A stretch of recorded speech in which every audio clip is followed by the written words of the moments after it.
Si Chris ay kamakailan nagbahagi sa kanyang social media na siya ay maglalaan ng kalahating taon para sa isang tahimik na pahinga.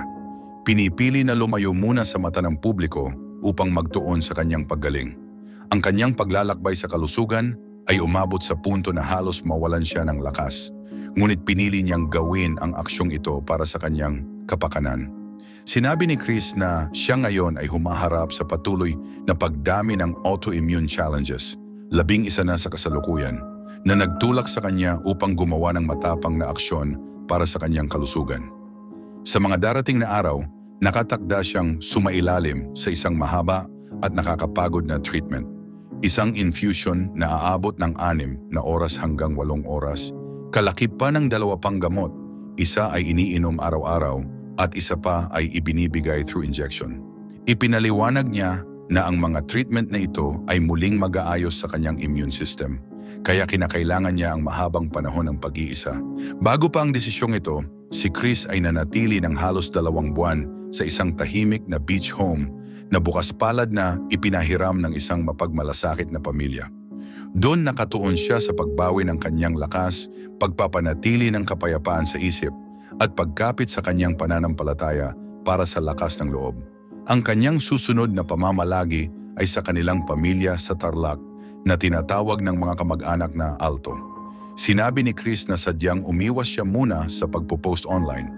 Alam niya na ang pagbabahagi ng totoong kalagayan niya ay maaaring magdulot ng labis na pag-aalala sa mga nagmamalasakit sa kanya.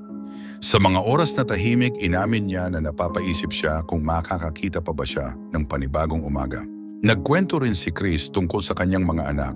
Ang panganay niya na naapektuhan ng pagkawala ng ilang mahal sa buhay at nang makitang mahina ang kanyang ina, ay nakahanap ng ginhawa sa pamumuhay kasama ng isang malapit na kamag-anak.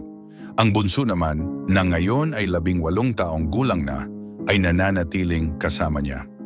Inilarawan niya ito bilang isang heavenly blessing na may pambihirang malasakit at handang tumulong sa kanya sa gitna ng lahat.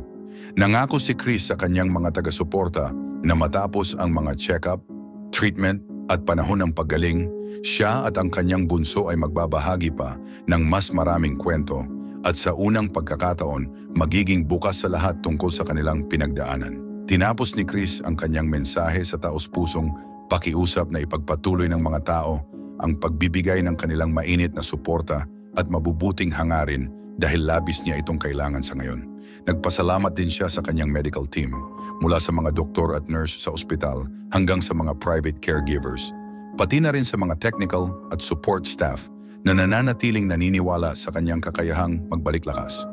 Kahit mabigat ang pinagdaraanan sa kalusugan, ipinapakita ni Chris Aquino ang tahimik ngunit matatag na determinasyon. Sa tulong ng pagmamahal ng pamilya, dedikasyon ng kanyang mga doktor at walang sawang suporta ng mga nagmamalasakit sa kanya, ay patuloy na lumalaban si Chris ngayon upang maibalik ang dating Queen of All Media na kilala natin noon. Napakawalang hiya nung tao na yun. Napakawalang hiya nung tao na yun. Napakawalang hiya nung tao na yun. Sino yung official owner? Sino yung beneficial owner? Sino yung gaming system administrator? Ano yung mga games? Katulad po ng halimbawa, itong AB Leisure Exponent Inc. Yung mga games niya po, ito yung DG Plus, Arena Plus, Bingo Plus. Ito po yata yung nag-sponsor nung isang concert na ngayon lang. Pati po ako ay kanyang idinawit. Nagpapatawa po siya. Nakita niya yung dating Senador Grace po na nagtatawa. Natawa po at siguro naging successful siya. Napatawa niya si Senador Grace po. Bigla ba niya naman sinabi, tingnan niyo yung mukha ni Marcoleta kung matatawa kayo. Napakawalang hiya nung tao na yun, Mr. Chair. Ayaw ko na pong patuksin siya. Ang nag-sponsor po yung DG Plus. Kaya po lumalaki po eh. Gumagamit po sila ng mga ganong klaseng mga sikat na mga tao. So, alam ko po malaking pag-uusap ito, Mr. Chair. At alam ko, I think the PAGCOR and the DICT will be struggling to reinvent themselves kung paano ma-address ito. Halimbawa, mapag-usapan natin total ban. Paano kaya ang gagawin nila? Sa ngayon pa lang, Mr. Chair, I would suggest, kung nandito po yung representative ng BSP, na silang nagre-regulate po ng mga e-wallets. I believe, Mr. Chair, the BSP should issue a suspension order to e-wallet platforms to deny links to all these online game platforms para wala na pong wala nang pag-uusapan. Can the BSP do that? Good morning, Mr. Chair, Your Honor. Yes, as the Monetary Board of the Bangko Sentral ng Pilipinas has approved our policy that we direct the BSP supervised institutions to take down and remove all icons and links redirecting to online gambling sites. Sa temporary measure, sir, para po kahit pa paano may magawa na tayo. Let me interrupt Senator Marcoleta. Let us allow the agencies to present their opening statement first before taking any questions kasi hindi po tayo matatapos pag magiging question and answer. We'll just give you the opportunity, Senator Marcoleta, to ask to deliver your opening statement. We can come back and we will be allowing every senators here to ask questions later para lahat po ng resource persons natin ma-accommodate po natin. Sinasabi lamang po dito, kilala niya yung nagsipirma sa isang dokumento na ang dokumento ay naglalaman ng 32 pages. This is not the verification required under the rules of impeachment by the House of Representatives. Ang totoo po, kung balikan po natin ang Section 14, nandyan po sa slide. Isinulat na po sa tuntunin kung ano po ang dapat kopyahin nila para Isinulat na po sa tuntunin kung ano po ang dapat kopyahin nila para magkaroon ng tunay na verification. Hindi pa po nila kinopya. Mr. President, ito po yung contents ng verification na dapat sana yun ang nilagay nila sa complaint. We, sabi po rito, after being sworn in accordance with law, depose and state that we are the complainants in the above entitled complaint or resolution of impeachment, that we have caused the said complaint resolution to be prepared and have read the contents thereof, and that the allegations therein are true of our own knowledge and belief on the basis of our own reading and appreciation of documents and other records pertinent thereto. Kokopyahin na lang, Mr. President. Hindi pa nakopya. Mr. President, alam mo po, nung ako'y grade 4, yung teacher po namin, binigyan po kami ng isang short quiz. I-drawing ninyo kanya yung Bicol region. Siguro po 1963 yun, Mr. President. Yung Masbate, hindi pa kasali sa Bicol region. O hindi, kabisado ko naman po sapagkat mahilig po ako sa social studies, Mr. President. Meron pong dalawang nangungopya sa akin. Yung isa nasa likod, yung nasa kaliwa ko. Yung nasa likod po, nakopya niya pong tunay yung aking drawing. Pinagalitan siya pero ipinasa po sapagkat nakopya niya po yung aking drawing. Yung isa po, nangopya na nga, hindi pa niya nakopya. Ang kinopya po, Masbate. O wala po. Hindi po siya nakapasa. Ano pong ibig ko sabihin dito? Kukopyahin na lang eh. Alam po ninyo sa mga litigation lawyers, practicing lawyers worth their salt. Wala ka lang certification of non-forum shopping, i-dismiss ka ng Supreme Court. Paliwanag po yun. Hindi subscribe yung complaint mo, dismiss ka kagad. Mahigpit po ngayon eh. Ito po, this is an impeachment complaint. You are removing the second highest official of government. Yun lamang pong verification. Sablay na po eh. Ano pong nakalagay dito? Section 3, paragraph 3. An impeachment complaint required to be verified which contains a verification based on information and belief or upon knowledge or information and belief or lacks proper verification, katulad po nito ngayon, shall be treated as an unsigned impeachment complaint. So pwede pong tratuhin pala ngayon sapagkat wala pong verification. It may be treated as unsigned impeachment complaint. Paano ba yun? Bakit magsasalita po ang napakarami? Alam po ninyo kung, Sir President, kumbaga po sa nagluto ng sinaing, pasensya na po kayo kung kinakailangan ako po'y gagawa ng pagkahalin tulad, ano? Ang impeachment complaint po ay parang sinaing na niluto ng House of Representatives. Hilaw po eh. Hilaw na hilaw. Ano po yung hilaw sa Bicolano, Mr. President? Hilaw din po yata. Sa Bisaya, hilaw din po. Sa Kapampangan, magadto, Mr. President. Sa Waray po, matagudtod.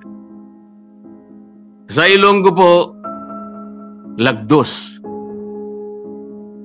Sa Ilocano, marakusol. Sana po tama ang aking pagkaka-pronounce. Ang dami pong nagsasalita, Mr. President. Doon lang po sa House of Representatives, isa pong bagong pasok doon. Ngunit patagal na pong nagserbisyo sa ating bansa. Naging senadora, naging Secretary of Justice, naging chairman ng Human Rights Commission. Alam po ba kung ano sinabi niya sa isang panayam? Ito po, nakuha ko. Harap-harapan na tayong niloloko. Kakaibang korte ito. Sana sa palengke na lang final ang impeachment case. At least doon, may nagtitinda ng totoo. Sana po, magtinda po siya ng matagudtod na kanin dyan sa Samar. Baka may bibili kaya. Pwede kaya siyang pumunta dyan sa Pampanga po para magbenta ng magadto na kanin. Kung may bibili, baka sakali. Pumunta kaya sa Panay para magbenta ng lagdos na kanin. Wala po siguro, Mr. President. Can we continue hearing the case and dismissing it without the impeachment case in our hands? Can we throw the ball out when the ball is not in our possession? Siguro naman dapat magkaroon tayo ng tinatawag nating sense of proper sequencing of moves. Nasaan po ba yung impeachment case? Mr. President, kanina po sa aking clarificatory statement, ang sabi ko nga po, yung ginawa pong initial proceedings noong 19th Congress Senate, yun po ay nangyari sa panahon po ng 19th Congress at lahat po yun ay naisantabi lahat sapagkat natapos nga po ang termino ng 19th Congress on June 30, 2024. Kaya po natin sinasabi, Mr. President, na dinidismiss na po natin ngayon sapagkat tayo po ang nasa lugar na sinasabihan ng Korte Suprema nung sabihin niyang ito ay immediately executory. Sino pong mag-i-execute nun? Hindi naman po i-execute yun ng House of Representatives. Maliwanag naman po na tayo lamang ang tinakdaan ng kataas-taasang hukuman na gumawa ng paraan para isantabi na po ang usaping ito sapagkat napagtibay nga nila na ito'y unconstitutional, void ab initio, at wala na po tayong jurisdiction para dito. Thank you, Mr. President. Your Honor, thank you. But as I said earlier, not because it is immediate and executory does not mean it's not appealable.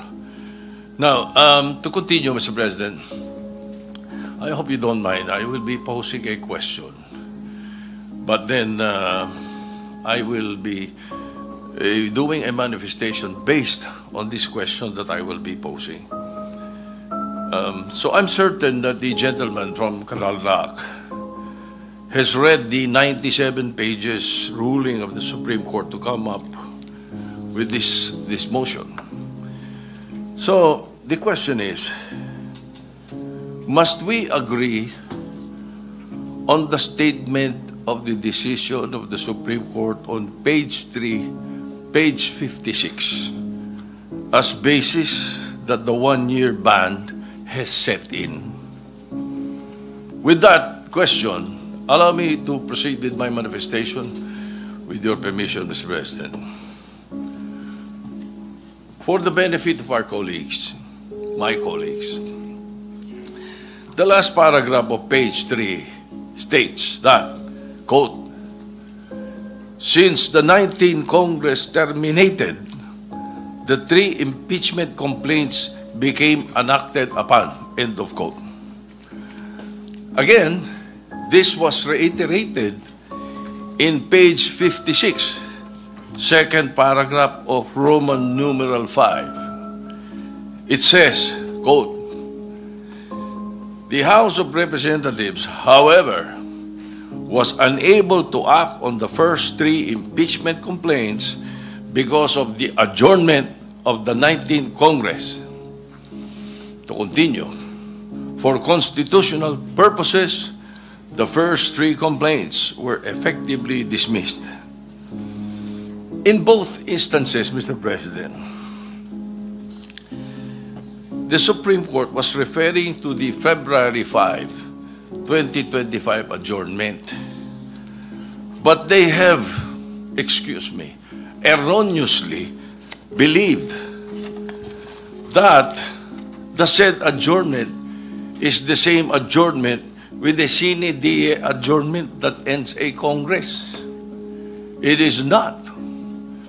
February 5 did not terminate the 19th Congress as stated in the decision. The sine die adjournment of the 19th Congress was on June 13, 2025, wherein the last session day was last June 11. Mr. President, and for the information of the public, there is a world of difference between adjournment versus adjournment sine die. Sa atin, pag nag-adjourn tayo for the Christmas break, nag-adjourn for the Easter break, nag-adjourn for the election period, nothing dies. The treaties, bills, resolutions, anything filed continues. It is never archived.